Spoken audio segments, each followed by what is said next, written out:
project for Units 3 and 4 of math.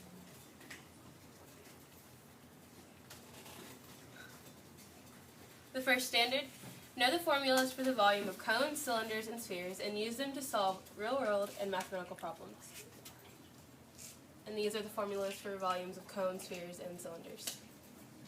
The first cone example, step 1, find the approximate area of the base, and then let B represent the area of the base. Substitute 2 for the radius and use 3.14 for the pi symbol. Then step 2, you need to find the volume.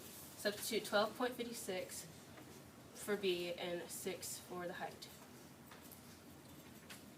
And this is a your turn step. You just solve that as steps before. This is another sphere example. Step 1, determine the radius, and the radius r is half the diameter d and is 6 centimeters. The radius is 3 centimeters. Step 2, decide what a hemisphere is. A hemisphere is half the sphere. Multiply the formula for finding volume of a sphere by 1/2. Step 3, substitute the known values into a formula, and you would end up with 113.07 centimeters.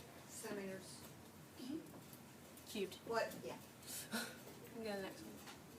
And this is another one that you do by yourself. And there's a cylinder example. And you would go through all the steps with the formula that I showed before. And this is another one that you would do by yourself.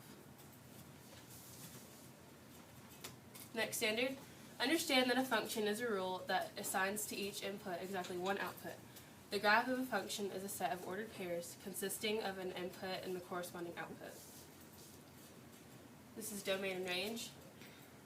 And the domain element 2 maps two different range elements, 7 and 12, so this relation is not a function. This is a T-chart.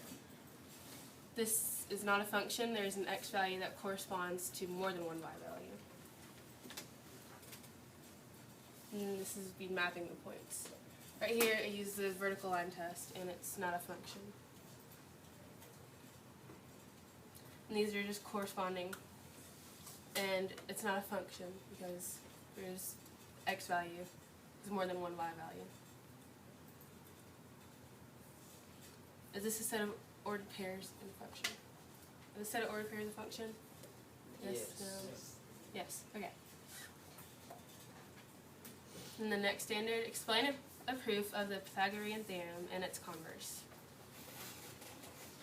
The Pythagorean theorem, in a right triangle, the sum of the squares and the lengths of the legs is equal to the square of the length and the hypotenuse. This is just a diagram of the area of the triangle.